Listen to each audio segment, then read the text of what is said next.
ሰላም ውድ የሽርሽር ኢትዮጵያ ቤተሰቦቻችን እንዴት ናችሁ? ዛሬ ሽርሽር ያልነው በውቧ በጥንታዊቷ በማትጠገበው ባለ ብዙ ታሪክ ባለቤት በሆነችው ፒያሳ ነው። እስከ ቪዲዮ መጨረሻ አብራችሁን ቆዩ። እንደምትመለከቱት ሽርሽራችንን የጀመርነው ከአትክልት ተራ አካባቢ ነው። በዚህ በኩል ወደ ሸዋ ዳቦ የሚወስደው መንገድ ነው። ጫፉ ላይም ሸዋ ዳቦ ይገኛል። በዚህ በኩል ወደ ተክለ ሃይማኖት ነው የሚያደርሰው።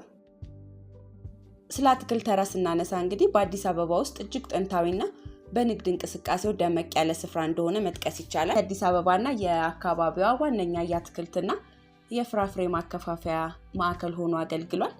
ከከተማዋ ውጪ በተለይም ከዝዋይ መቂና ሆለታ የሚመጡ ምርቶች በብዛት የሚራገፉበትና ለቸርቻሪዎች የሚከፋፈሉበትን ቦታ ነው። ፒያሳ የአዲስ አበባ የልብ ትርታ እንደመሆኗ መጠን በርካታ ታሪካዊ ቦታዎችን በውስጧ ይዛለች። የኢትዮጵያ የዘመናዊነት መፈልፈያ ነበረች ማለትም ይቻላል። የመጀመሪያው ፖስታ ቤት፣ የመጀመሪያው ባንክና የመጀመሪያው ዘመናዊ ሆቴል ወይም እቴጌ ጣይቱ ሆቴል ሁሉም እዚሁ ነው የሚገኙት።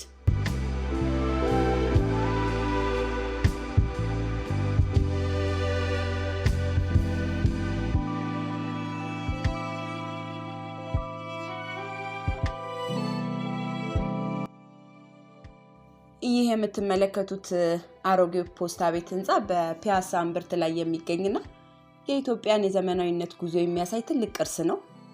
እንደ አውሮፓውያን አቆጣጠር በ1894 በዳግማዊ አፄ ሚኒሊክ ዘመነ መንግስት የኢትዮጵያ ፖስታ አገልግሎት ከመቋቋሙ በፊት መልእክቶች በግል መልእክተኞች ይጓጓዙ ነበር። እነዚህ መልእክተኞችን በመላ ሀገሪቱ እየተዘዋወሩ ደብዳቤዎችን የሚያደርሱ ብርቱዎች፣ ደፋሮች፣ ትጉዎችና ታማኞች ነበሩ። ንጉሠ ነገስቱ ዘመናዊ ፖስታ አገልግሎት መኖሩ ለፖለቲካዊና አስተዳደራዊ ጉዳዮች መሳለጥ ትልቅ አስተዋጽኦ ይኖረዋል ብለው ያምኑ ነበር። በመሆኑም በኢትዮጵያ ውስጥ በአውሮፓ ከነበረው ጋር የሚመጣጠን የፖስታ አገልግሎት እንዲኖር በመፈለግ ስዊዘርላንዳዊውን ኢንጂነር አልፍሬድ ኢልግን የኢትዮጵያ ፖስታ አገልግሎትን እንዲያደራጅ ይጋብዙታል። ይህ ኢንጂነርም ከኢትዮ ጅቡቲ የምድር ባቡር ግንባታ ፕሮጀክት መጀመሪያ ጀምሮ በኃላፊነት ደረጃ ያገለገለ ሲሆን በባቡር መስመሩ ዳርቻ የስልክና የቴሌግራፍ መስመሮች እንዲዘረጉም ያደረገ ባለሙያ ነው። ህንጻው እንደምታዩት ነው። እንግዲህ ውድ ቤተሰቦቻችን የአውሮፓውያን የህንጻ ጥበብ እና የኢትዮጵያ ጥንታዊ የከተማ አሰራር የተቀላቀለበት ውብ ገጽታ የተላበሰ ህንጻ ነው። በፒያሳ ኮሪደር ልማት ውስጥም ታሪካዊ ይዘቱ እንዳይለወጥ ተደርጎ ጥበቃ ተደርጎለታል። አሁንም ድረስ የፒያሳን ጥንታዊ ድባብ ጠብቀው ከቆዩ ጥቂት ህንጻዎች ውስጥም አንዱ ነው።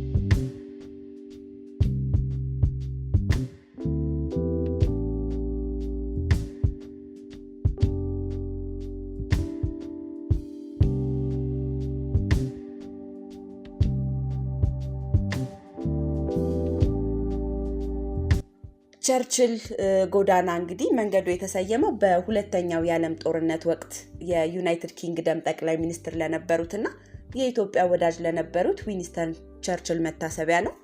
ይህ ጎዳና ለየት የሚያደርገው ቁልቁለታማነቱ ነው። እንግዲህ እንደምትመለከቱት ከላይ ከፒያሳ ጀምሮ እስከ ታችኛው የባቡር ጣቢያ ለገሃር ድረስ የሚዘልቅ መንገድ ነው። በመንገዱ ግራና ቀኝም በርካታ የመንግስት መስሪያ ቤቶች፣ ባንኮችና የንግድ ተቋማትም ይገኛሉ። ዋነኛ ምልክቶች የሆኑትም በዚህ አካባቢ ብሔራዊ ቲያትር፣ በመንገዱ መዝጊያ አካባቢ የሚገኝ የኪነ ጥበብ ማዕከሉ እንዲሁም ጥቁር አንበሳ ሆስፒታል በጎዳናው አቅራቢያ የሚገኝ የሀገሪቱ ትልቅ የሕክምና ተቋምን መጥቀስ እንችላለን። በቅርቡ በተካሄደው የኮሪደር ልማትም የቸርችል ጎዳና ሙሉ በሙሉ አዲስ መልክ ይዟል ማለት እንችላለን። የእግረኛ መንገድ በሰፊና በውብ ድንጋዮች ተገንብቶበታል። ለሳይክል መንዳት የሚሆኑ ልዩ መስመሮችም ተሰርተውበታል። መንገዱን የሚያቆነጁ አረንጓዴ ቦታዎችና ዘመናዊ የጎዳና መብራቶችም ተተክለው በጣም ውብ የሆነ ገጽታን ተላብሶ ነው የምናገኘው። ይህ ጎዳና በአሁኑ ወቅት ለእግር ጉዞ እጅግ ምቹ ከመሆኑ የተነሳ ለቪዲዮ ቀረጻና ለከተማ ውበት ማሳያነት በግንባር ቀደምትነት የሚጠቀስ ስፍራን ሆኗል።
እቴጌ ጣይቱ ሆቴል አካባቢ ነው እየደረስን ያለነው ውድ ቤተሰቦቻችን። ይህ ሆቴል እንግዲህ በኢትዮጵያ የመጀመሪያው ዘመናዊ ሆቴል በመሆን ይታወቃል። አጤ ሚኒሊክ በተሰኘው የጳውሎስ ኞኞ መጽሐፍ ላይ ስለ ሆቴሉ አመሰራረት እንዲህ ተጽፎ እናገኛለን። በአዲስ አበባ የእንጦጦ ማርያም ቤተክርስቲያን ተመስርታ በምትመረቅበት ጊዜ በመላ ኢትዮጵያ ያሉ መኳንንት ለምረቃው ተጠርተው ነበር። ለተጠራው እንግዳ ማሳረፊያ እንጦጦ አይበቃ ስለነበር እቴጌ ጣይቱ ከእንጦጦ ተራራ ስር ያለው ህዝብ ሁሉ ለሚጠራው እንግዳ መጠለያ ቤት እንዲሰጥ ህዝቡን ለመኑ። እንግዳ የሚያሳድር ሁሉ ሽሮ፣ በርበሬና ቂቤ፣ ዱቄትና ስጋ ከቤተ መንግስቱ እየወሰደ እንግዶቹን እንዲያስተናግድ አዘዙ። በዚህ አይነት የእንጦጦ ቤተክርስቲያን ምረቃ ተፈጸመ። ከዚያ በኋላ ለሚመጣው እንግዳ ማረፊያና መመገቢያ ችግር እየሆነ መጣ። ሚኒሊክም እያሉ ወሬ አጠያይቁ ጀመር። በፈረንጅ ሀገር ሆቴል የሚባል ቤት ስላለ ማንኛውም እንግዳ ገንዘቡን እየከፈለ ያርፍበታል፣ ምግቡንም ይበላበታል አሏቸው። በዚህ መሰረት ስራው እንዲጀመር አዘው ህንጻው ተሰርቶ ሆቴል ቤቱ በ1898 ዓ.ም በነሐሴ ወር ስራውን ጀመረ። ጸሐፌ ትእዛዝ ገብረስላሴ ስለ ሆቴል ቤቱ ሲያብራሩ ስሙ ሆቴል ተባለ ይላሉ። ኃላፊነቱንም ስራውንም እቴጌ ጣይቱ ተረክበው ይመሩና ያስተዳድሩ ጀመር። በ1900 ዓ.ም ጥቅምት 25 ቀን ሚኒሊክ በአዲስ አበባ ያሉ ዲፕሎማቶችንና የውጭ ሀገር ሰዎችን ጋብዘው ሆቴሉን አስመረቁ። ታሪኩ ሲቀጥልም እንደ ሀገር አባባል ጣይቱ እጅ የሚያስቆረጥም ወጥ እየሰሩ ገበያ ቢጠብቁ ጠፋ። እንኳን ምግብ መብላት ከግሪኮች ሻይ ቤት ገብቶ መጠጣት ነውር ነበርና ጣይቱ ጧት የሚሰሩት ወጥ ለሰራተኞቹ የማታ እራት ይሆን ጀመር። የሚስታቸው ገበያ ማጣት ያሳሰባቸው አጤ ሚኒሊክ አንድ ቀን ከችሎት ሊነሱ ሲሉ በአካባቢያቸው ላሉ መኳንንቶች ጣይቱ ምግብ የሚሸጥበት ቤት ከፍታለችና ኑ እንሂድና ልጋብዛችሁ ብለው ወሰዷቸው። መኳንንት በላ ጠጣና ሚኒሊክ 30 ብር ከፈሉ። በማግስቱ እንደተለመደው ገበያ ቢጠበቅ ጠፋ። ቀጥሎም ጠፋ።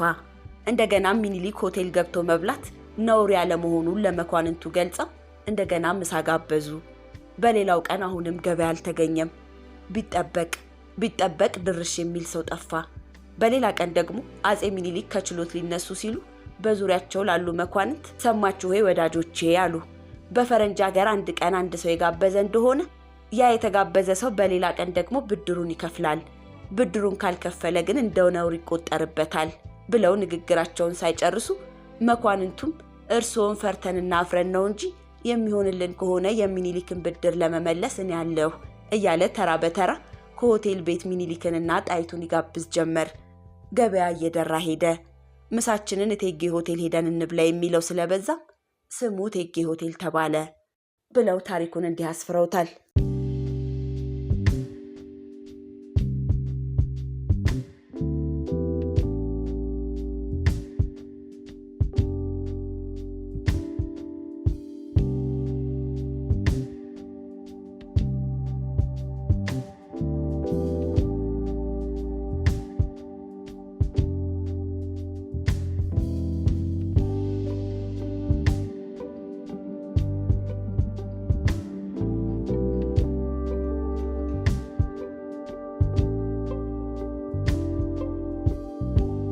ሆቴሉ እንደምትመለከቱት በእድሳት ላይ ነው የሚገኘው።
ሀበሻ ባንክ ጋር ነው የደረስነው። ውድ ቤተሰቦቻችን በኢትዮጵያ ውስጥ የሀበሻ ባንክ ለመጀመሪያ ጊዜ የተቋቋመ ባንክ ነው።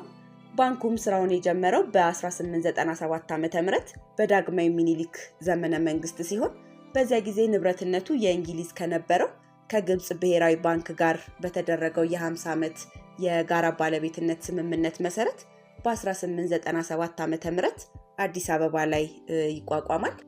በዚያን ጊዜ ከበሩ አናት ላይ የተቀረጸው አባ አበሻ ባንክ ወይም ባንክ ኦፍ አቢሲኒያ የሚለው ምህጻረ ቃል ባንኩ ከነበረበት የድሮ ህንጻ መግቢያ ላይ ማየት ይቻላል።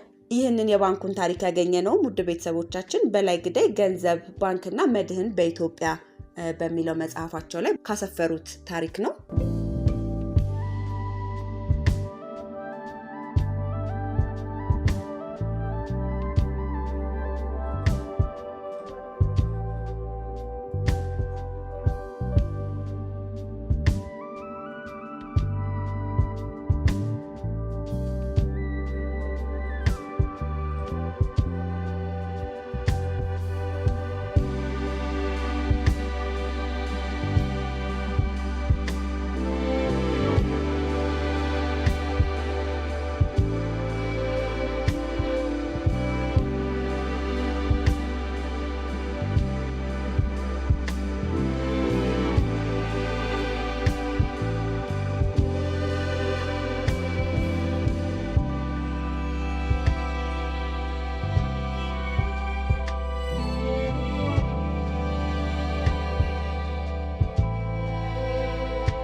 ኤንሪኮ ጋር ነው የደረስነው። ውድ ተመልካቾቻችን በታሪካዊነቱና በጣፋጭ ኬኮቹ የሚታወቀው ኤንሪኮ እንግዲህ በፒያሳ ብቻ ሳይሆን በአዲስ አበባ የኬክ ቤት ታሪክ ውስጥ ትልቅ ስም ያለው ቦታ ነው። አመሰራረቱም ከ70 ዓመታት በላይ ዕድሜ እንዳለው የሚነገርለት ይህ ኬክ ቤት የተመሰረተው በጣሊያኖች ወረራ ወቅትና ከዚያም በኋላ በቆዩ ጣሊያናውያን እንደሆነ ይነገራል።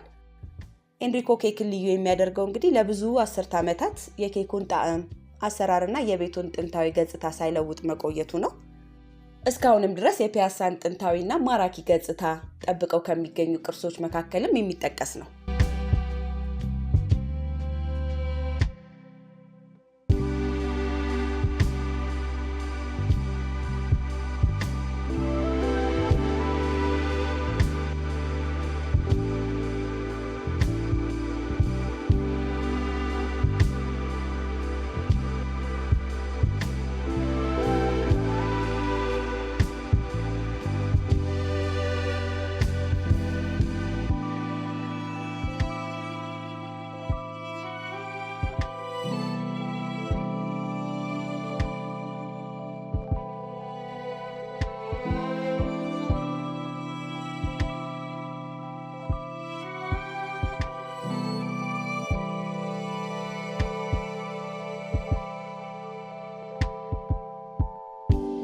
ሜጋ አምፊቲያትር ወይም ሰይጣን ቤት አካባቢ ነው የምንገኘው።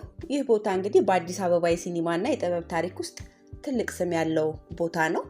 የቀድሞ ስሙ ሰይጣን ቤት በዳግማዊ አፄ ሚኒሊክ ዘመን ሲኒማ ወደ ኢትዮጵያ ሲገባ ህዝቡ በስክሪን ላይ የሚንቀሳቀስ ምስል አይቶ ስለደነገጠ ይህ የሰይጣን ስራ ነው በማለቱ ሰይጣን ቤት የሚል ስም ተሰጥቶት ለረጅም ዘመናት ሲጠራ ቆይቷል። በቅርቡ በተከናወነው የፒያሳ ኮሪደር ልማት ፕሮጀክት አማካኝነትም አካባቢው ሙሉ ለሙሉ በሚባል ደረጃ ነው የተቀየረው። የቆየው ህንፃ ታድሶ አምፊቲያትሩ የነበረበት አካባቢም የልጆች መጫወቻ፣ ዘመናዊ ካፌዎች እና የመሬት ውስጥ የኤሌክትሪክ መኪና ቻርጅ ማድረጊያ ስፍራዎችን ይዞ ይገኛል።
ከአዲስ አበባ የኮሪደር ስራ ጋር ተያይዞ በጣም በርካታ ለውጦችን ካስተናገዱ ሰፈሮች መካከል አንዱና ዋነኛው የፒያሳ አካባቢ ቢሆንም ምንም ሳይነኩ የቀድሞ ውበታቸውንና ለዛቸውን ጠብቀው አልፎ አልፎ መጠነኛ እድሳት ተደርጎላቸው እስካሁን ያሉና ቀደም ሲል የጠቀስናቸው አካባቢዎች ላይ ትኩረታችንን አድርገን የዛሬው ሽርሽራችንን በዚህ መልኩ ነው የምናጠናቅቀው።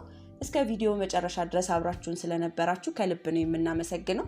ቻናሉን ሰብስክራይብ ያላደረጋችሁ ቤተሰቦቻችን ሰብስክራይብ እንድታደርጉ፣ ቪዲዮዎቻችንን ከወደዳችኋቸው ላይክ፣ ሼር እንድታደርጉ፣ የሚሰማችሁን የትኛውንም ሐሳብ ደግሞ በኮሜንት መስጫው ላይ እንድታሰፍሩልን አሁንም ለማስታወስ እንወዳለን። ሰላም።